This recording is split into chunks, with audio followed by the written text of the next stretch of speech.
임마누엘. 지금 5계층에서 이렇게 말씀을 듣는가요?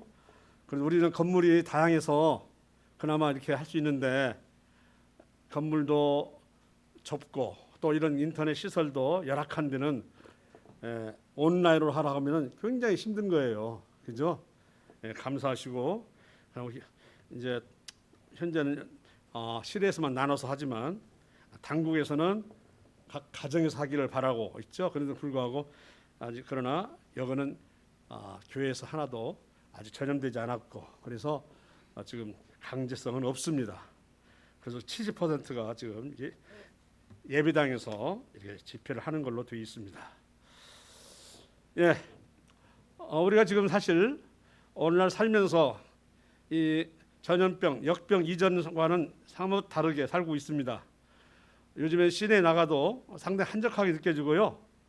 오늘 아침에 집을 나올 때 보면 대개 일요일날 보면 아침부터 많이 서둘러서 차량들이 빠져나가는데 거의 안 빠져가고 있어요. 예, 보면서 참 어려운 시대를 살고 있다. 이 시대를 정말 뭐라고 부르는가 참 진단을 하고요. 그래서 교회는 어떻게 할 것인가에 대해서 다시 한번 또 보기를 원합니다. 사단의 10가지 전략 가운데서 지금 서서히 인류가 타락하고 부패가는 속에서 지금 이와 같은 난국을 맞이했는데 벗고야 근데 저는 했는데 이 속에서 그럼 교회는 어떻게 해야 할 것인가에 대해서 서로 고민해 보기를 바라고 보다 더 중요한 것은 개인의 신앙과 믿음이 이제 어떻게 살아남을 것인가 하는 것도 중요합니다. 이제 그 부분에 대해서 이제 하나하나 서로 짚어가면서 나누기를 원합니다.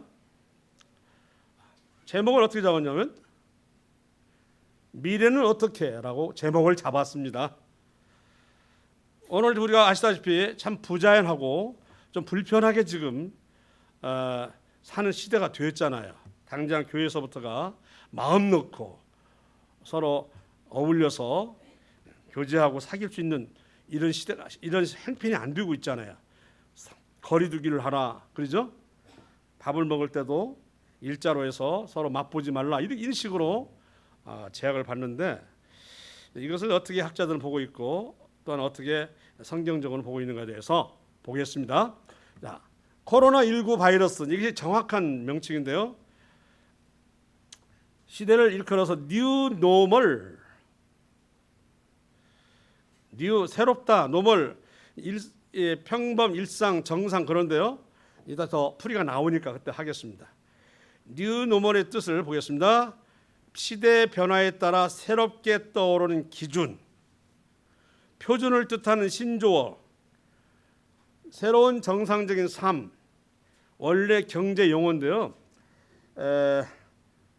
미국 벤처 투자가인 알 맥남이라고 하는 사람이 2008년에서 2012년도가 굉장히 경제적으로 침체기였어요. 그래서 이때를 저성장, 저소득, 저수익률, 고위험 이렇게 특징을 지었는데 이것이 고착화되는 것이 아니겠느냐 하고 경제의 그런 침체를 일컫는 말로 뉴 노멀이라는 말을 썼는데 뉴 노멀은 경제뿐만 아니라 사회, 정치 모든 분야에도 적용되는 이 시대를 맞이했다고 이렇게 함으로 인해서 오늘 시대를 뉴 노멀이라고 말하기도 한다는 것.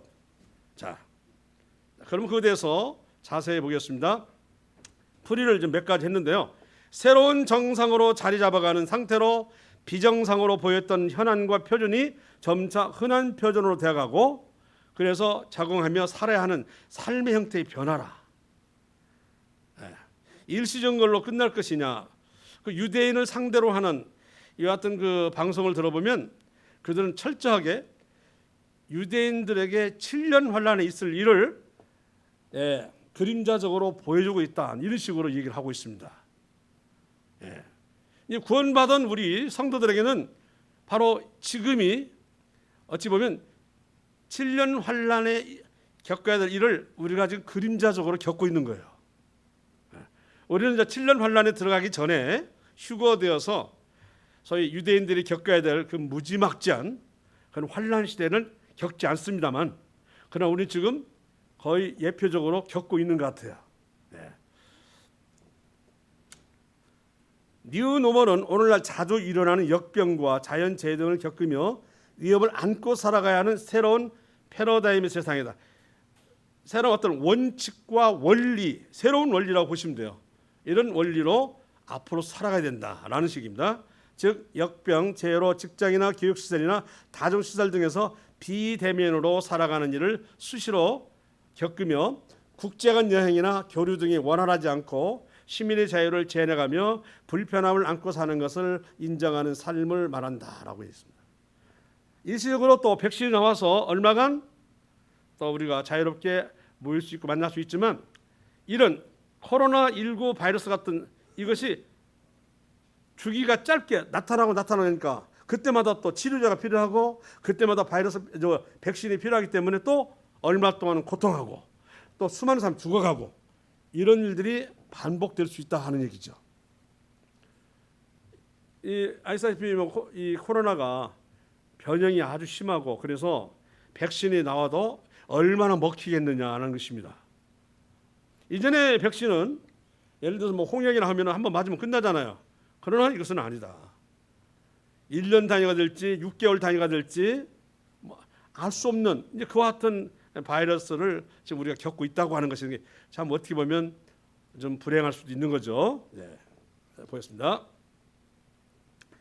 앞으로 우리의 삶이 매우 불편한 삶이 되어서 예전과 같은 삶으로 돌아가기에는 불가능해 보이는 의미의 삶, 뉴 노멀을 그런 식으로 학자들이 말하고 있는 것 같아요. 얼마 전까지 삶의 속성으로 개인주의, 특히 그 유럽에서 보면 개인주의가 얼마나 심한지, 나라에서 쓰라고 하는데 왜 내 신체에 마스크를 씌워서 왜 구속하냐는 거예요. 그 마스크를 철저히 쓰는 나라와 안 쓰는 나라는 그 차이 나는데도 불구하고 왜 내 자유를 막냐 이거죠. 내 개인이 전체 유익보다 먼저라는 거. 이것이 현재 가지고 있는 개인주의예요. 그러니까 무슨 말이냐면 자기를 먼저 사랑하는 거죠. 그래서 디모데후서에 나와 있는 말씀이 바로 개인주의를 낳고 있다는 것이고요. 편의주의 아시죠? 우리의 삶이 얼마나 편리해질까? 우리 노년분 다 잘 알죠. 어릴 때부터 빨래터가 따로 있었고 우물가에 가가지고 그죠? 한겨울에도 사론을 깨가지고 그 빨래했던 이런 기억들. 지금은 세탁기니 또 음식들 여름에는 공동 우물 속에다가 넣어가지고 또는 흘러가는 물에다가 넣어서 이렇게 오늘날 냉장고처럼 사용하던 때가 있어서 참 불편했죠. 어쨌든.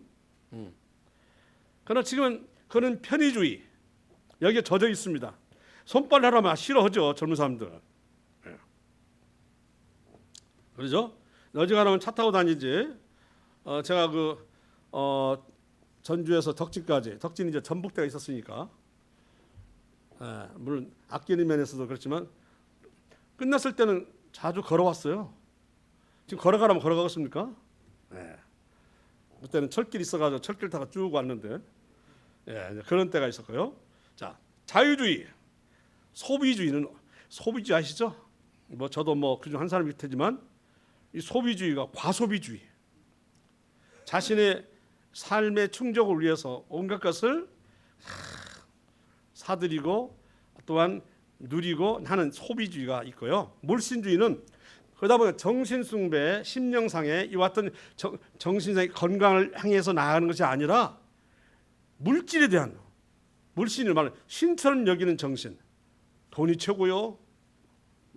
이와 같은 것 등으로 인해서 개인적으로 만족과 충족 또는 보시 자신의 몸을 보호하는 것을 향유했던 삶에서 이제는 떠나서 이제는 개인의 삶이 제약을 받으며 간섭과 절제 등으로 그동안 누려왔던 삶에서 이제는 지탱해 가야 하는 삶으로, 누려왔던 삶이 아니라 이제는 지탱해 가야 된다. 어떻게든 끌어가야 하는 삶으로 변해가고 있다는 것.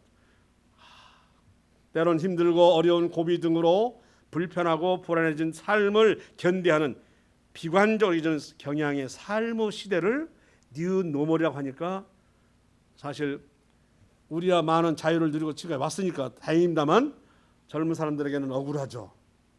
자, 그죠? 네.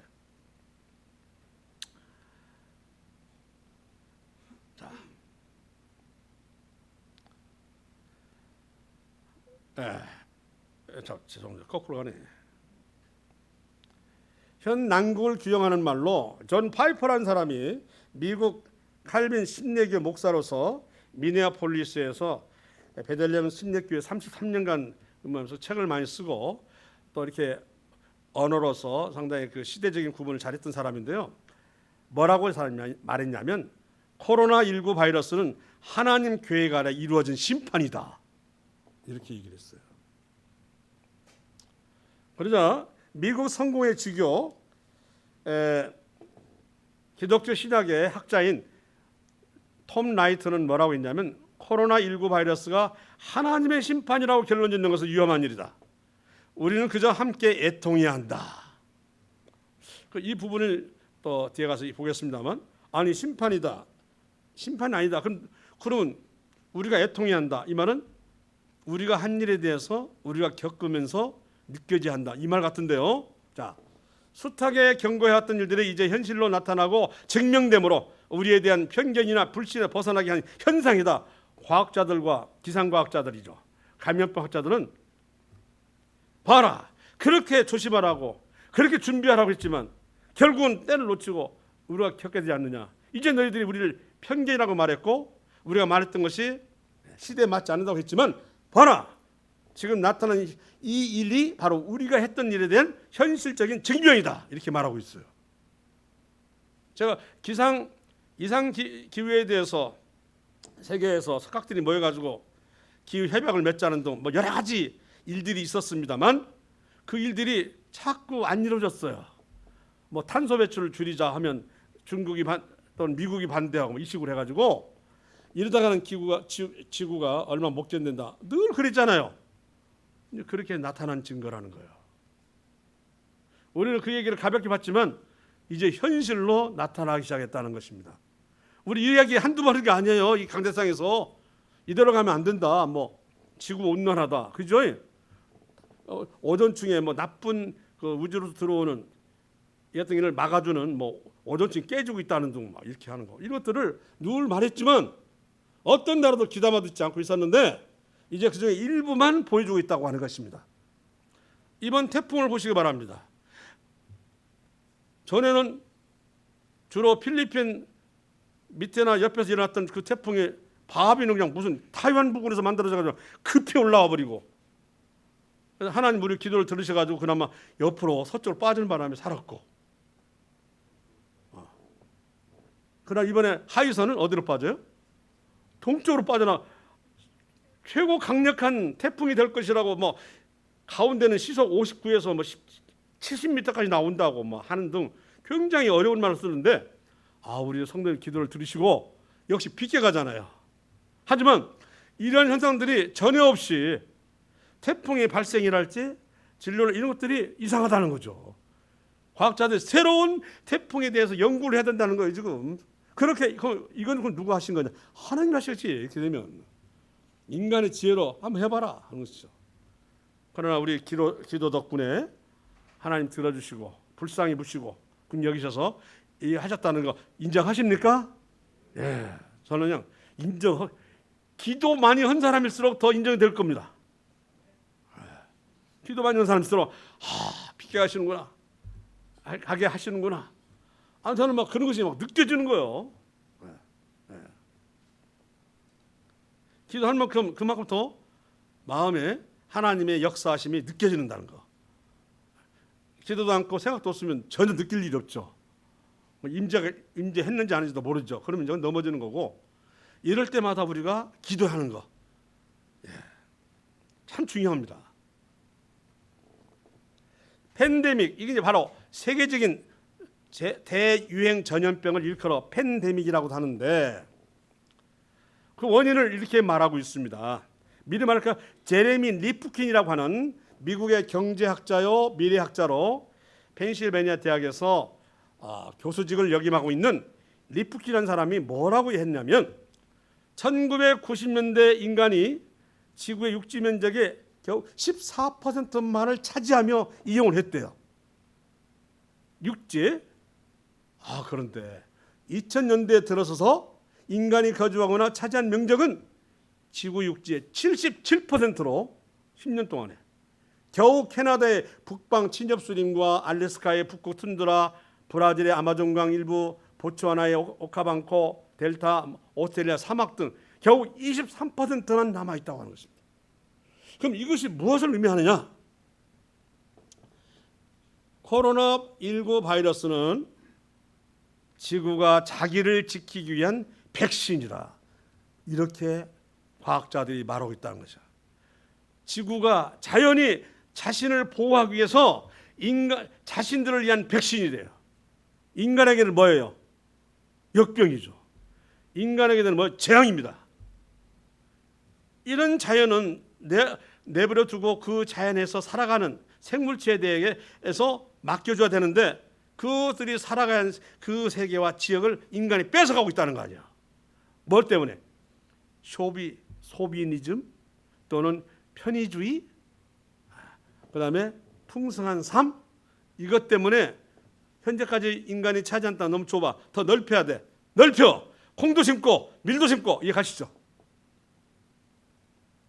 근데 원래 그 땅은 하나님의 생물들에게 준 땅인데 그 땅을 인간이 차지하게 되었다는 거죠. 자, 이후로 인간이 동물들이 차지하고 있던 공간을 인간이 차지함으로 동물성에 머물러 있던 박테리아나 바이러스 등이 자기 생존을 위해 압도적으로 많은 인간 세계로 넘어온 것이 코로나19 바이러스라고 주장해요.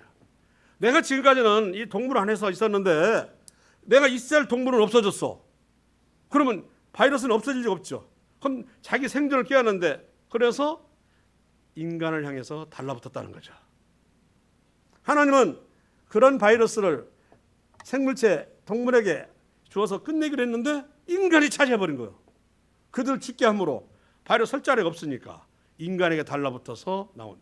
근데 앞으로 이런 상태의 지구 면적을 차지하면 온갖 병이 인간에게 달라붙는다는 것이죠. 짐승이 향했던 짐승들이 거쳤던 그 병들을 다 인간이 겪어야 되니 무시무시한 얘기를 하고 있는 거예요.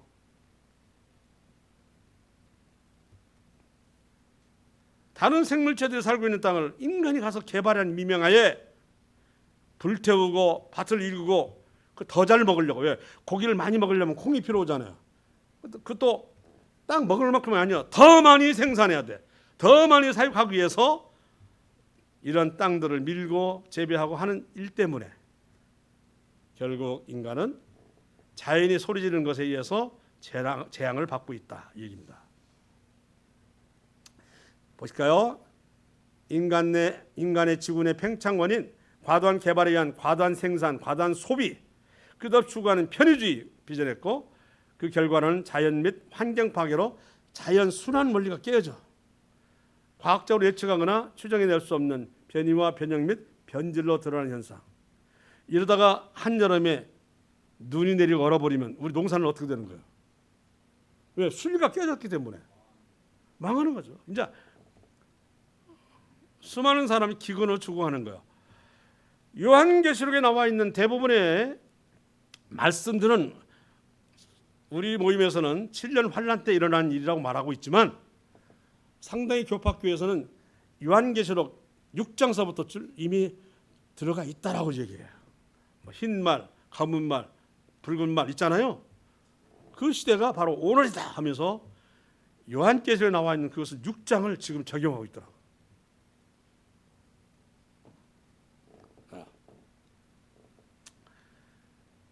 그래서 코로나19 바이러스 인간 탐욕에 대한 하나님의 심판 이전에 뭐라고 했어요? 인간이 스스로 부른 인간에 의한 인간을 향한 벌이다. 우리 자신이 벌어들인 벌이에요. 뭐 하나님의 심판하고 말 것도 없어. 우리 자신이 소비주의, 편의주의, 풍족한 삶 이걸 누리다가 결국 그들 사는 세계를 깨트려버렸고 한마디로 밟아버렸어요. 그들이 살기 위해서 인간에게 달라붙었다는 거죠. 자, 더 두려운 것은 남극과 북극의 얼음 덩어리 속에서 갇혀져 있던 바이러스와 곰팡이가 이제 녹아내림으로 이것이 자유를 얻었다고 하는 거예요. 그중 그 일부가 탄저병이라 해가지고 알래스카, 소리아, 러시아죠, 캐나다 일부 이렇게 해서 탄저병이 생겨가지고 많은 사람이 죽었습니다. 근데 알고 봤더니 북극에 숨겨져 있었던 그 바이러스가 녹으면서 나온 병이라는 거예요. 참 이거 현재 세계가 높은 산에는 만년설이라고 있어요. 만년설이 녹으면 물이 없는 걸로 그치는 게 아니라 주님이 거기다 다 묶어놨던 온갖 질병들이 튀어나온다는 거예요. 이게 참 문제죠. 이런 얘기를 하는 감염병 환자들이 많아요. 환자라니 그 학자들이 이런 얘기 들으면서 앞으로는 정말 살기 어려운 세상이 되어가는구나. 참 힘든 세상이 되어가는구나. 팬데믹이 가져온 우려가 되는 부분이 있어요. 예를 들어 믿는 사람들입니다. 신자들의 신앙의 수준이 드러날 것이라 합니다. 이건 일부 또 성경학자들이 또 목사들이 하는 얘기인데요. 생명이 없거나 약한 경우에 침륜에 침체될지도 모른다. 교회 생활하는 것도 쉽지 않거든요. 당국에 여러 가지 간섭이 있죠. 가족들이 왜 나가냐고 그러죠. 이다 보면 연약한 사람들은 그러 안 날 수도 있죠. 자, 예배당이 아닌 가정 예배나 가정 집회 시에 나태함과 게을러져서 예배를 패할 수도 있다. 지난번에 우리가 가정 예배를 3주가 드렸었는데 쭉 보니까 몇십 명이 전혀 예배에 참여하지 않은 모습이 있었어요. 그럼 앞으로라도 참여하겠습니까? 안 되죠. 문제가 있다는 거죠. 저절로 떨어져 나간다고 하는 것입니다. 우리 모임에 각 모임에서 이렇게 나오는 일별을 들어보면 그런 우려 섞인 얘기들이 많이 나오더라고요.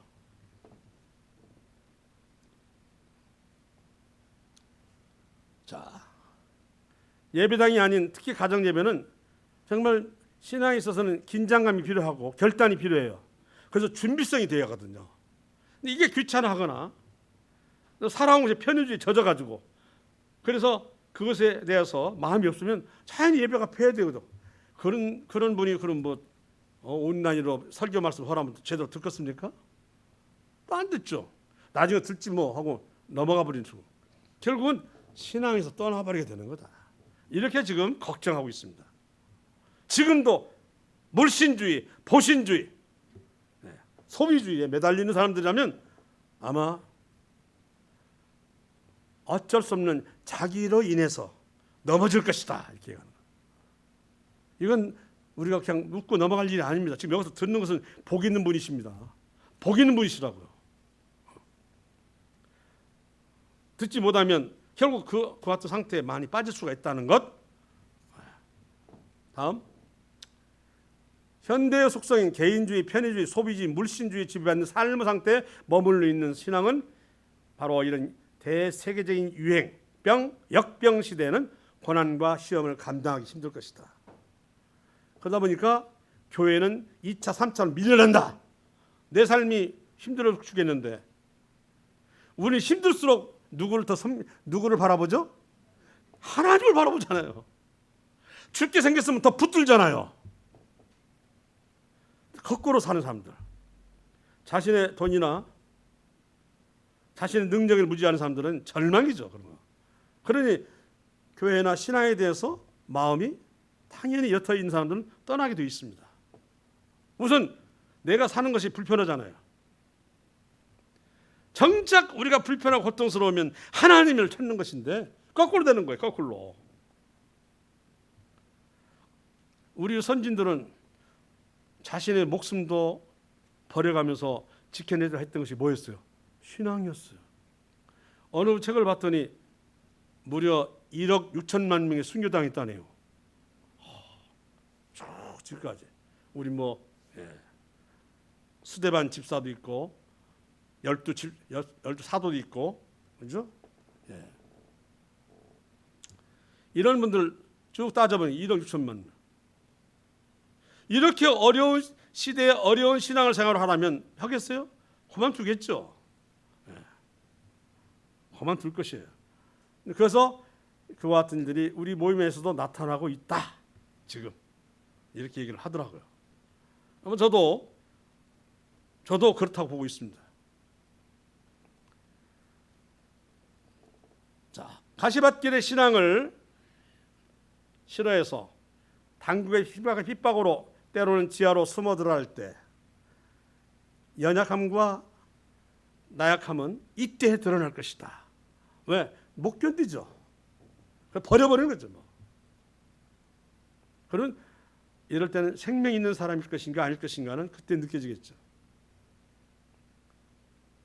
지하로 들어간 이유가 뭐냐면 내 비록 들통나서 죽을지라도 뭘 안 버리겠다는 거예요. 신앙을 안 버리겠다고 하는 이런 결단이 바로 내가 지하로 들어가서라도 예배를 드려야 되겠다는 것인데 거꾸로 그렇게 불편하면 나 안 믿어. 하나님 은혜에서 벗어나겠죠. 이런 일도 우리 생애에는 없을 거라고 보면서도 누가 장담하겠어요? 일부 지역이나 일부 국가에서는 있을 수도 있어 없어요? 있겠다. 이제는 우리가 신앙생활도 긴장된 삶을 살아야 한다는 것입니다.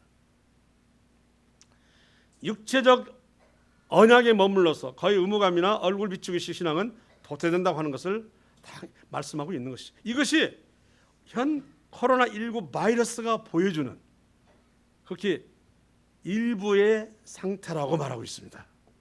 이보다 더 진해지면 어떻게 될 것이냐?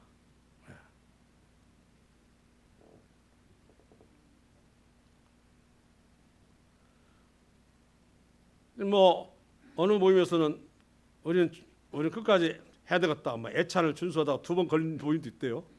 하지 말라 애찬했다고 막. 그런데 그걸로 인해서 예배가 멈춰지는 말이 안 되고 예배를 지키기 위해서는 그런 약간 잔가지는 포기할 수도 있는 거죠. 그죠? 예배가 중요한 것이기 때문에 애찬이 중요한데 애찬 지키다가 예배를 못 드리면 어떻게 되겠어요? 안 되고. 또 마스크를 잘 쓰라는데 마스크가 막 걸려가지고 한 번 더 하면 고발입니다. 하지 마세요 한다고. 이것 때문에 예배를 못 드린다. 안 되잖아요. 이런 것들 때문에 고집 피우면 돼야 안 돼요? 안 되죠.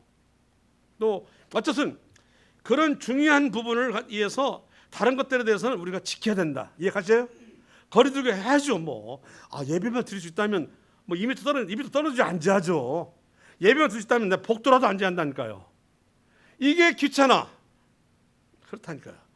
코로나19 바이러스는 그걸 귀찮아하는 사람도 있음으로 해서 알아서 떨어져 나갈 수 있다는 것이죠. 우리는 이런 것이 우리를 깨우기를 바라고 언젠가는 우리 생명까지도 바쳐야 할 그거. 왜? 인간으로 산다는 건 70, 80, 요즘엔 90까지 살아요. 근데 그걸 끝나. 그러나 우리가 믿는 믿음 이 세상에서 목적으로 사는 삶이 아니고 하나님 나라에서 영원히 살기 위해서. 왜? 영혼은 안 죽으니까. 안 죽는 영혼을 영원히 하나님 나라 살기 위해서 우리가 생전에 예수 그리스도를 통해서 구원을 받고 그렇지만 우리 또 그 안에서 이런 생활을 하는 것입니다. 신앙을 유지하기 위해서, 지키기 위해서, 또 하나님께 영광을 돌리면서 우리의 은혜를 받기 위해서, 그리고 상급을 얻기 위해서. 맞죠? 우리 어떤 육신의 삶의 일부를 보장받기 위해서 믿음 생활하는 게 아니에요.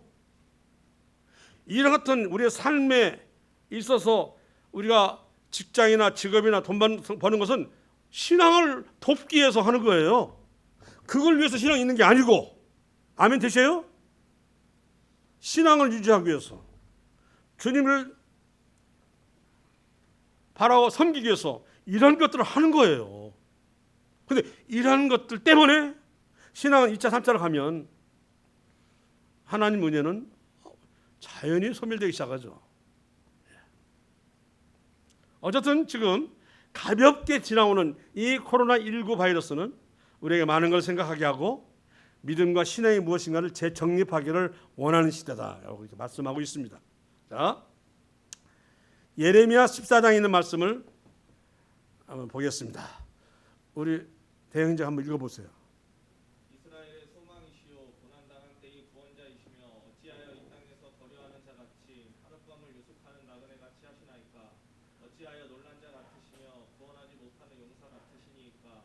여호와여 주는 그래도 우리 가운데 계시고 우리는 주의 이름으로 일컬음을 받는 자이오니 우리를 버리지 마옵소서. 여호와께서 이 백성에 대하여 이와 같이 말씀하시되 그들이 어그러진 길을 사랑하여 그들의 발을 멈추지 아니하므로 여호와께서 그들을 받지 아니하고 이제 그들의 죄를 기억하시고 그 죄를 벌하시리라 하시고 여호와께서 또 내게 이르시되 너는 이 백성을 위하여 복을 구하지 말라.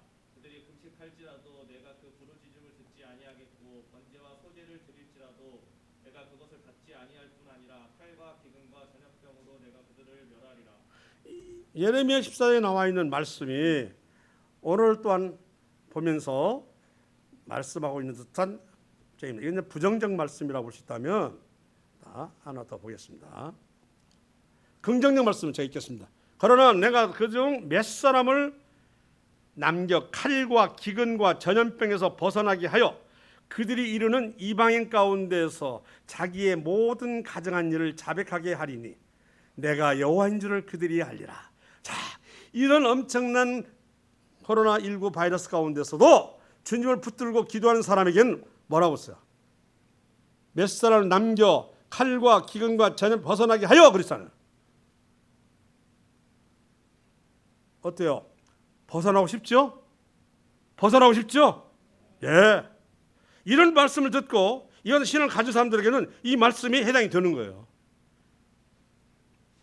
그래서 이건 인간에 대한 너희 자신이 가지는 혐오와 가증스러움, 부패와 타락, 인간에 대한 사랑도 사라지고 가정 안에서도 부장 안에도 부부 안에도 옛날 같지 아니하고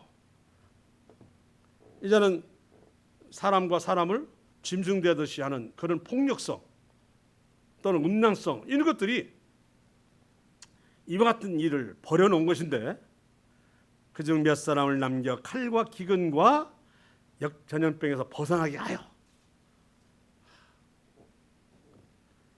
주여 잘못했습니다. 제가요 제 기도가 달라졌다고 그랬죠 전에. 어떻게 달라졌냐고요? 태풍이 불고 폭우가 내려서 홍수가 지고 막 이와 같은 현상을 볼 때 저는 저희 죄라고 생각을 했어요. 기도하지 않은 죄, 저희가 성도라고 하면서 하나님이 처음 구원받고 미약하지만 멸시하지 않고 붙드시고 넘어질 때 미끄러질 때도 이렇게 세우셨던 그건 하나님인데 그럼 우리는 온전하게 드렸느냐? 정말 좀 뜨겁게 삼아 있느냐 하니 아니더라고요. 이런 것들이 우리 자신의 그와 같은 일로 인해서 하나님이 노여하셨다라는 생각을 들어서 인정을 했어요. 하나님, 저희 잘못이 큽니다.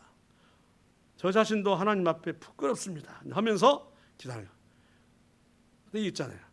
그러나 이 어려울 때 주님께서 우편에서 붙들어 주신다 하기 때문에 기도합니다. 아무 염려 말고 모든 기도와 간구를 감사함으로 하나님 아니라고 아닙니다. 전 기도 내용 인식을 바뀌었어요. 그래서 저 인정합니다. 인간의 탄핵과 우리 자신의 잘못됐던 것을 그래 내린 버리기를 합니다. 전에는 원망 됐었다. 원망이 지금 원망이 아니에요. 하나님 미안하더라고요. 미안해서. 그래서 이런 부분을 인정하고 엎드리고 그러나 연약함으로 기도합니다. 들어주십시오. 하나님께서는 그리스도의 이름으로 기도하면 어떤 기도라도 응답하신다 하셨사오니 기도합니다. 저는 이렇게 했어요. 바뀌어지는 거예요. 막 기도가. 그러면 기도가 진지해지고 기도가 진실해지더라고요. 의식적인 때로는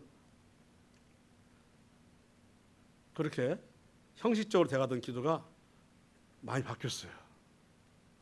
감사하죠. 우리 자신이 잘못했다는 것을 인정하는 데서부터 그 기도가 달라지면서 그 느껴지는 거예요. 하나님이 그걸 인정하지 않고 왜 이러한 어려움과 고통 가운데 있어야 됩니까? 우리가 주님을 위해 살아가고 주님께 살려서 이렇게 해서 우리가 은혜가 사는데 왜 이런 일이 생깁니까? 이랬던 기도가 바뀌어버렸어요. 그렇게 은혜를 베풀고 그렇게 긍휼을 베풀 거면 우리 자신은 하나님께 드릴 것이 없습니다. 이게 바뀌는 거예요.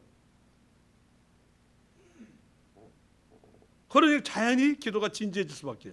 그래서 태풍이 지나가게 해달라고 했더니 막 서쪽으로 더 가지 않는가? 바비는. 그래서 우리나라 영향을 적게 줄이고 이번에는 막 관통을 다 했는데 막 동해로 빠져나가고 하는 거 보면서 기도를 들어주시는 하나님. 기도하시는 분들은 얼마나 느끼겠습니까? 저는 느껴지더라고요.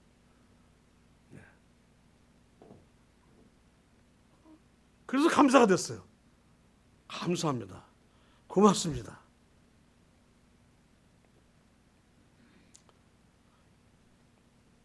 이와 같은 것. 자, 하나님께서는 역병을 포함한 시험이나 고통스러운 상황을 통해 자신을 모르던 자들에게 복음이 전달되는 기회로 삼으시고 우리에게 복을 주시든지 재앙을 주시든지 그 마음은 언제나 더 많은 생명을 살리고자 하신다. 우리 기도가 바로 그것입니다. 늦춰주고 하나님의 심판은 없앨 수는 없어. 늦춰주고 어느 한 지역에 있어서는 그리고 진정시킬 수 있는 것은 기도밖에 없습니다. 예. 기도하지 않으면 이제는 이 어려운 뉴 노멀 시대에 살기 어렵습니다. 힘듭니다.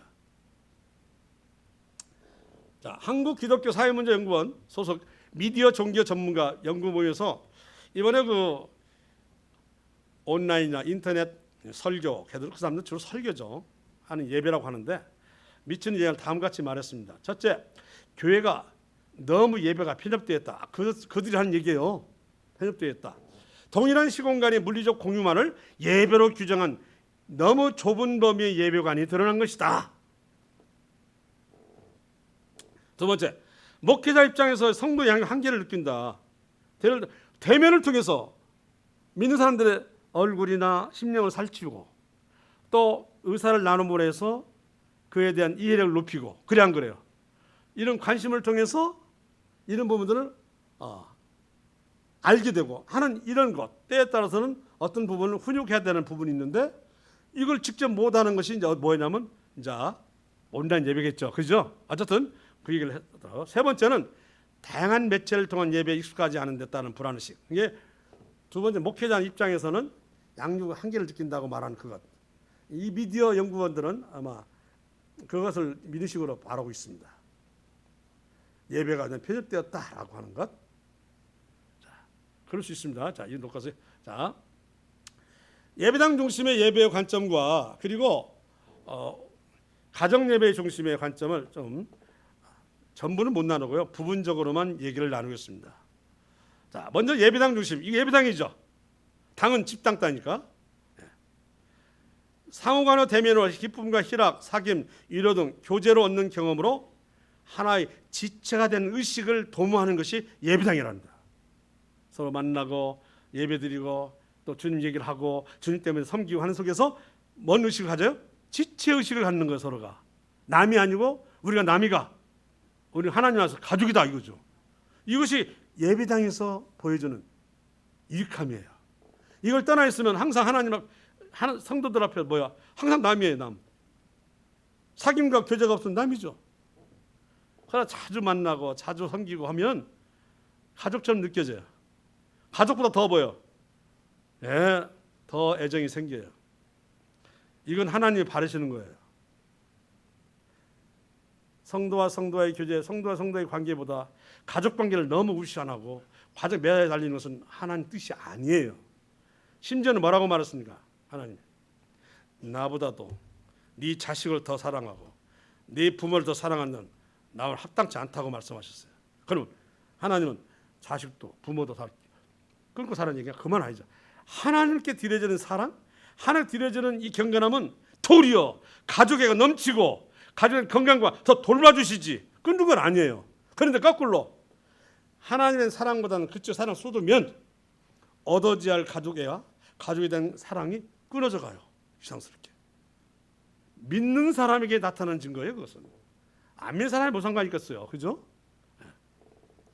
하나님 믿으면 가정도 살고 여기 믿으면 예수 그리스도를 통해서 우리가 하나님 우리 사이에 막혔던 사람이 헐고 뭐가 됐어요? 화평을 이뤘잖아요.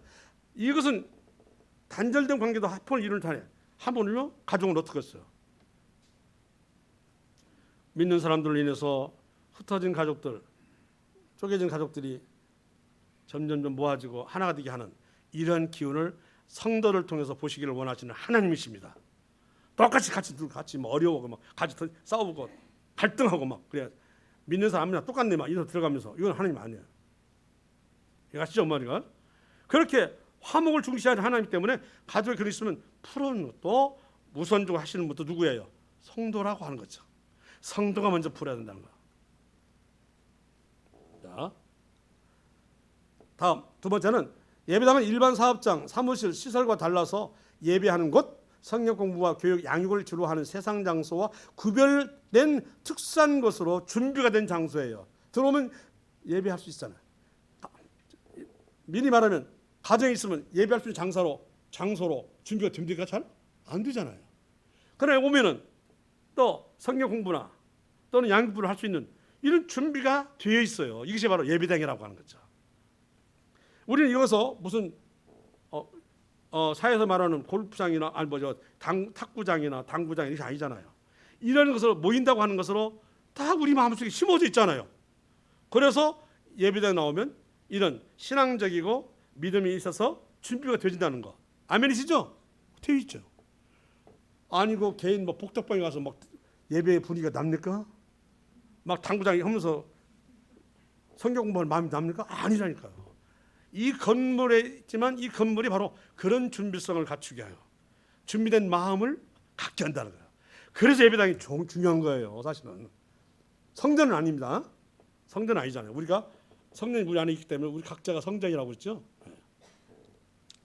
그리스도 이름으로 구원받은 성도가 모이는 에클레시아라고 하는 것, 그게 교회죠.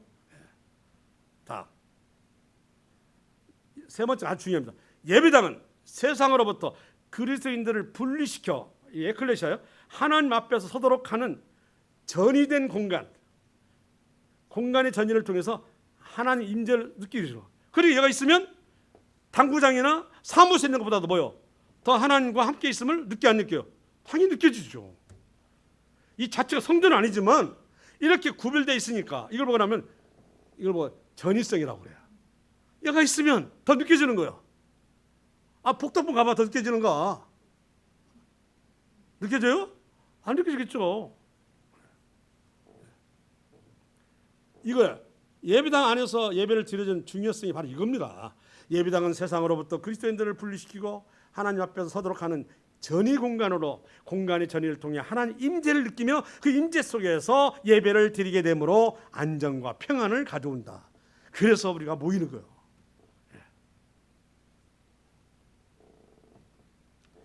그래서 예배자의 마음가짐이 갖춰진다. 여쭤보면 구약의 성막이나 성전의 건물 중심의 예배관에 잔영이 반영될 수도 있겠죠. 그러나 어쨌든 광야 생활할 때도 하나님은 예배 장소가 필요했기 때문에 성막을 지켜 하셨고 진들이 다 성막을 중심으로 진을 쳤어. 항상 진을 바라보고 그리고 기도를 하는 것입니다.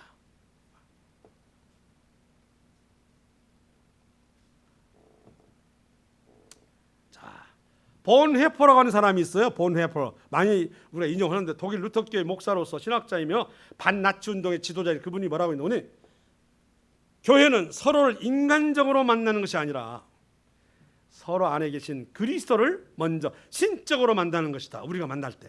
그래서 인간적으로 만나는 것이 아니라 그 안에 그리스도를 통해서 형제를 만나게 되는 것이며 서로가 없다면 그리스도를 만날 일이 유한하다. 이렇게 그 사람은 말을 했어요.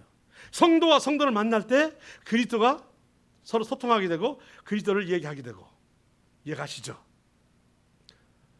복잡하게 미안한데 당구장 가 있으면 이거 느낄 수가 없잖아요. 서로가 막 그리스도인이고 막 당구 치면서 느껴져요? 아니지.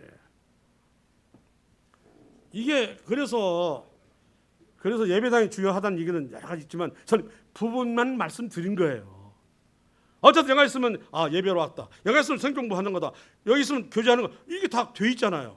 그럼 따장소 가서는 안 되지. 이것이 하려면 준비해야 되고 갖춰야 되고 이거는 갖춰져 있다는 것이죠. 그래서 예배당이 중요하다는 거 이해가시죠? 예.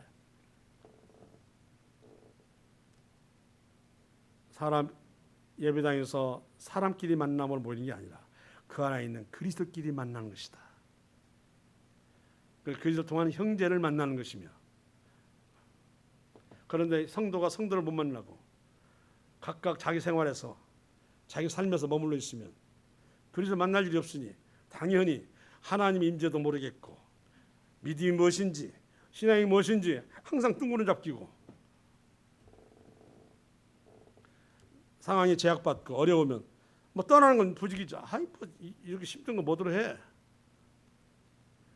사실은 알면 알수록 일상생활보다 때로는 나의 가족보다 더 중요한 게 신앙이라고 하는 것을 알 때 하나님도 네가 나를 사랑하는구나, 그런 사람에게 하나님도 자신을 많이 보여주신다. 아멘이시죠?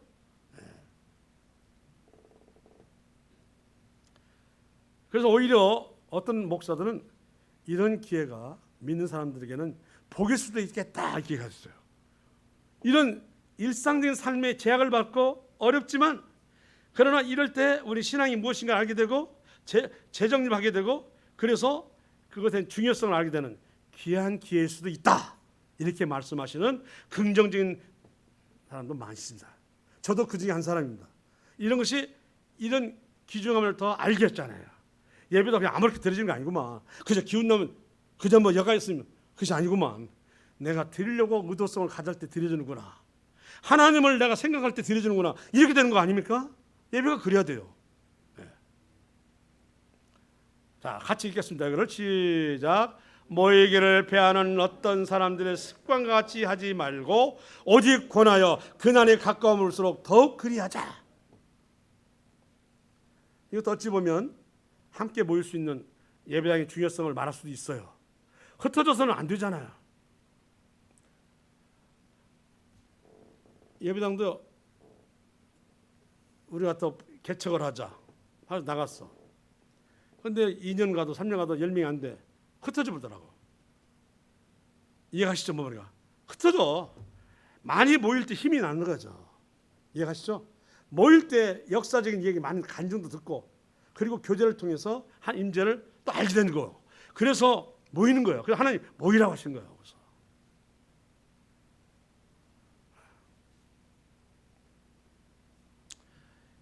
개인 및 가정 예배에 따른 관점도 있어요. 자, 이건 고육지책이라고 보시면 돼요. 예배당에서 드려주기 어렵기 때문에 가정 예배도 드리고, 물론 이거 외에도 틈틈이 가정 예배를 드리는 건 중요한 얘기입니다만, 여기서 말하는 것은 공식적인 예배를 가정으로 분리시켜서 드릴 때 얘기입니다. 현재 같은 사태 때문에 그 얘기를 하는 거지, 뭐 가정 예배를 좀 다른 것도 막 부정하는 거 아니에요. 분명히 아시죠? 이렇게 드려지는 공식 예배가 어쩔 수 없어가지고 가정으로 들어가는 경우를 얘기하는 거예요. 자, 온라인 영상을 통한 예배 또는 소규모 예배와 영상 설교 운영을 얘기하고, 일명 디아스포라 예배라고 명명되고 있다. 디아스포라가 뭔지 아십니까? 자, 남유다 왕국이 587년인가요? 바벨론에서 망해가지고 수많은 사람들이 끌려갔어요. 1, 2, 3차에 걸쳐 바벨론으로 끌려갔어요. 그러면 성전은 없죠. 성전이 없어. 성전 중심으로, 건물 중심으로 드렸던 예배가 안 되는 거잖아요. 그러면 그들이 7년을 어떻게 살았을까? 그러면 없으니까 이거 끝났을까? 유대인은 그런 민족은 또 아니에요. 자, 이걸 뭐 디아스포라라고 해. 포로 생활을 끌려가서 포로 생활을 뭐라고 그래요? 디아스포라. 이 예배라고 하는데, 예전 이스라엘이 바벨론으로 풀어올려가서 성전에 있는 말씀 중심의 예배로 특수상에서 들어진 예배입니다. 이제는 성전에서 제사 지내고 제사장 보고 듣고 할 수가 없잖아요. 없으니까 말씀을 보는 거예요. 그래서 무엇보다 말씀이 필요하게 되었고, 실제로 구약 성경의 말씀이 바벨론 포로 시기에 편집되었다는 얘기예요. 놀랍죠? 왜? 성전은 아니고 말씀을 붙들고 살아야 하는 시대이기 때문에. 그래서 그런지 뭐 에스라 율법사를 갖다가 구약 성경의 편집자로 보기도 하는 것. 이게 들었죠? 바로 디아스포라는 결국 부정적인 건 아니에요. 그 성전 중심의 예배가 말씀 중심으로 각각 됐을 때, 이런 건 가정 예배의 시초라고 말할 수 있는 디아스포라 예배라고 이렇게 말을 하는 사람을 내가 좀 인용을 했어요. 다 그런지는 몰라도 이해는 가시죠? 나눠지니까 나는 곳에서 바벨론 강가에서라도 예배를 드려야 할 거 아니겠어요? 네.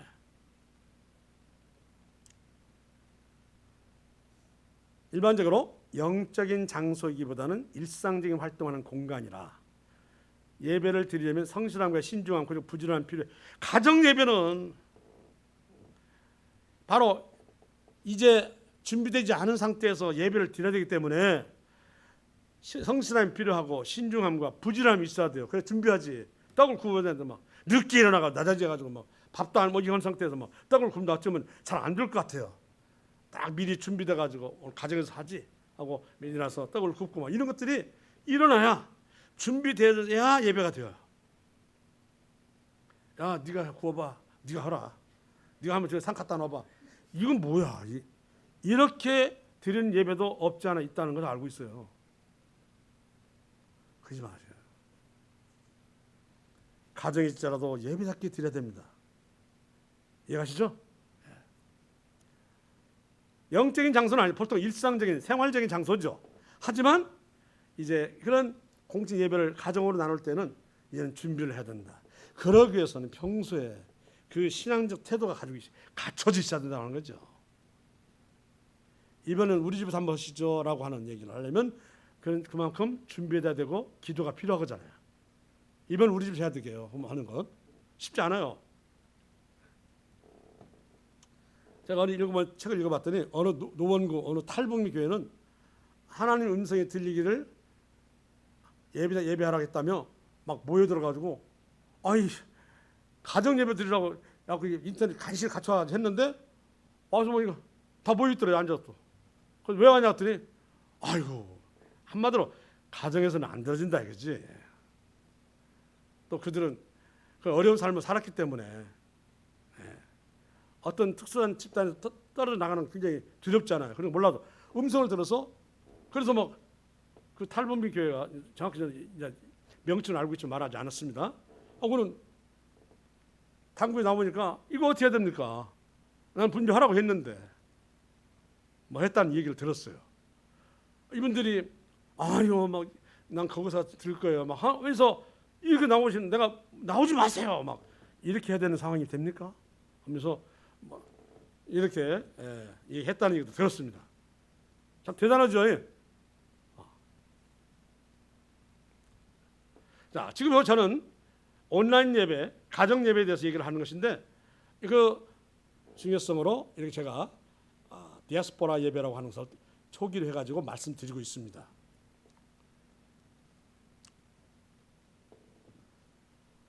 가정 예배의 소중함에 대해서도 얘기하겠는데요.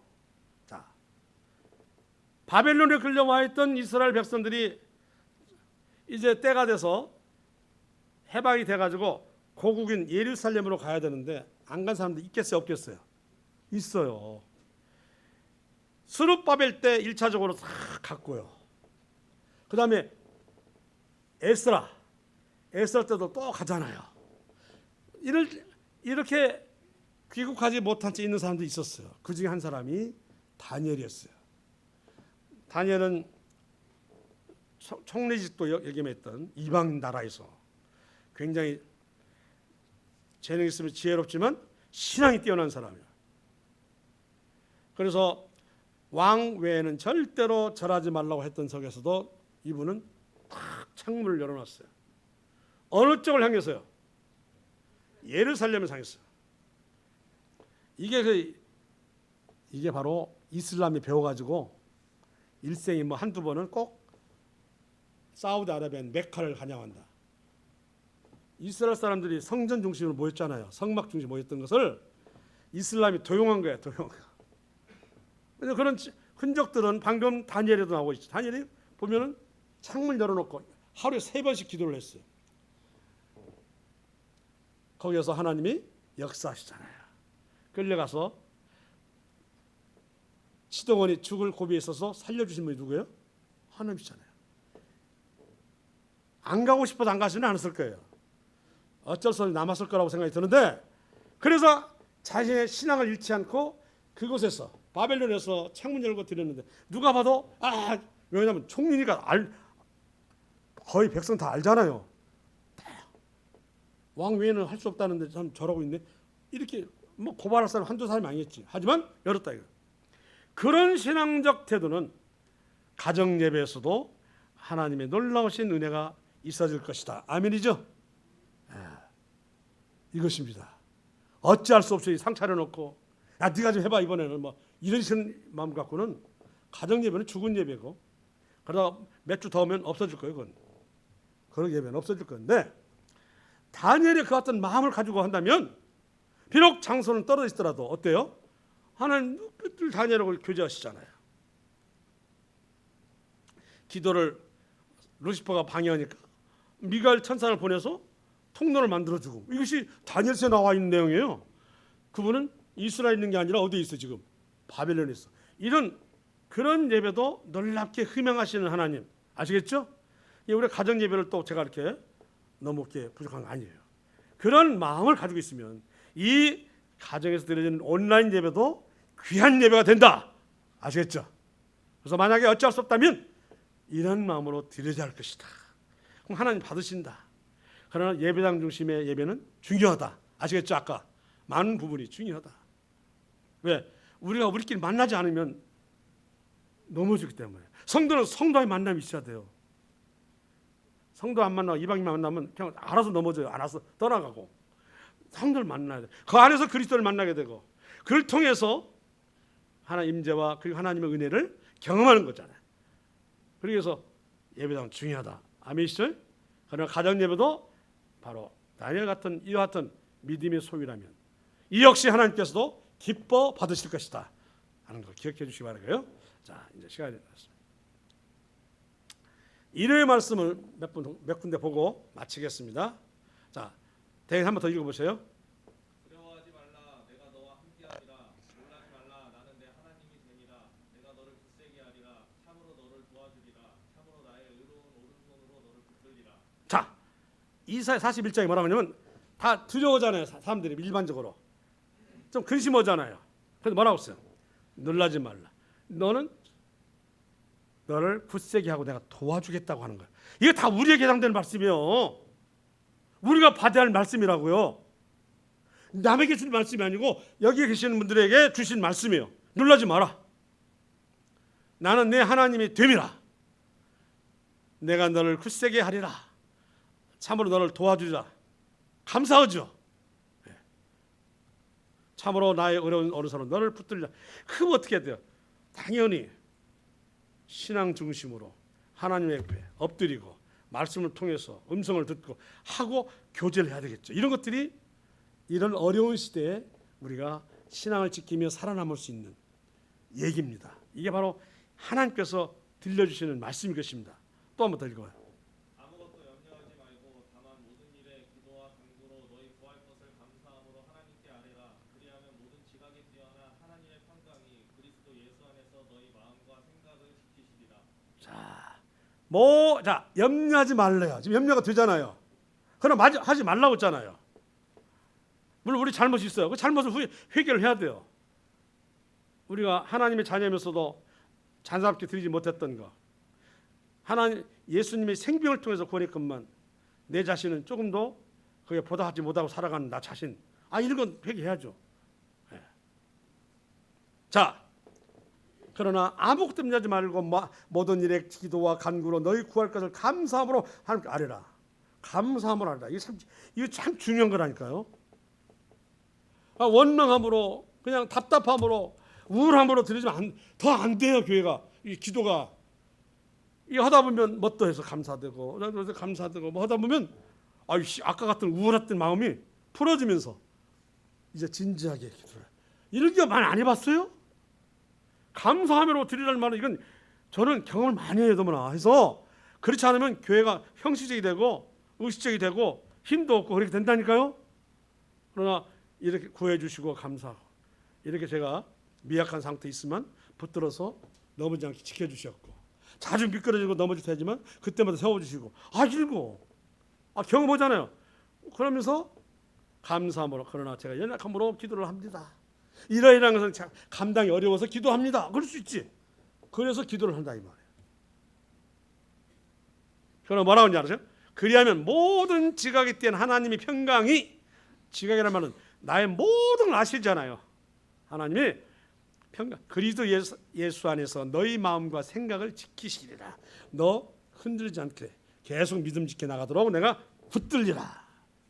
너는 영생을 소유한 자요. 넌 네 몸이 일반인 다니는 사람랑 몸이 달라. 너는 썩지 않은 몸의 인자를 가지고 있어.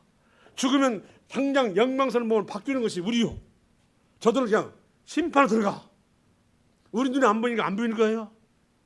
전 때에 따라서 이런 기도 했긴 했어요. 엘리사의 제자인 게하시가 큰일 났습니다. 막 아람 군대가 와가지고 우리 산 싹 둘렀습니다. 막 큰일 났습니다. 막 그러니까 빙그레 웃으면서 검지하지 말라. 어찌 염려가 안 돼요. 지금 우리 잡아주겠다고 왔는데 아람 군대가 그냥 전쟁을 하려고 하면 당신이 그때마다 다 예시를 해가지고 북이스라엘 준비하고 지키니까 화딱지 났어요. 해가지고 지금 직접 우리 잡겠다고 왔어요. 너를 없애버려야 내가 이 나라에 쳐들어오겠다고. 너 때문에 항상 들통난다고. 그렇게 하니까 엘리사가 뭐라고 하십니까? 게하시, 하나님 저에게 보여주신 이것을 저 게하시도 보게 해주소서. 게하시도 보게 해달래. 그랬더니 게하시 딱 봤더니 아람 군대가 둘러쌌는데 그 안쪽에 누가 하나님의 불말, 아이고 그 군대가 쫙 지키고 있는 거예요. 눈에 안 보이게 전부 안일하실까요? 그래서 저는 때에 따라서는 이거 보여달라고 할 때도 있었어요. 저는 힘들 때는 그러잖아요. 이렇게 하는 하나님은 당신 자녀를 어떻게 지켜주는가를 보여주는 여자잖아요. 게하시 보니까 그랬구나. 그래서 우리 엘리사 스승님이 저렇게 평온함을 유지하는구나. 딱 지키는 거 봤어요.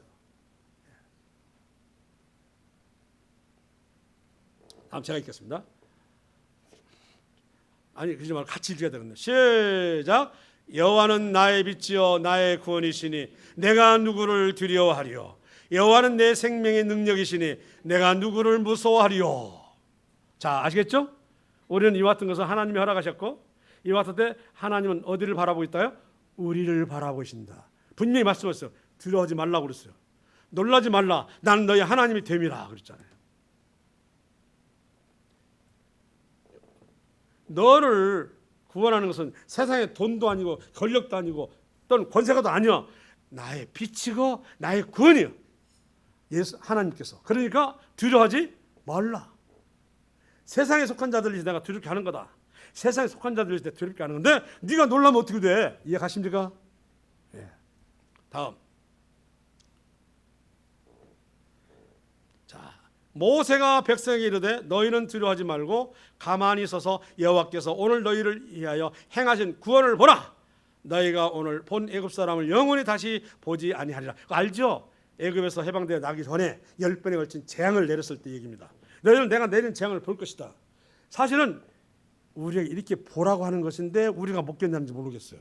하나님은 세상에 만연해서 이렇게 내가 이와 같은 일을 허락했는데 네가 두려워하고 네가 근심하고 네가 놀라워하는 것, 이건 내가 바라는 것이 아니다.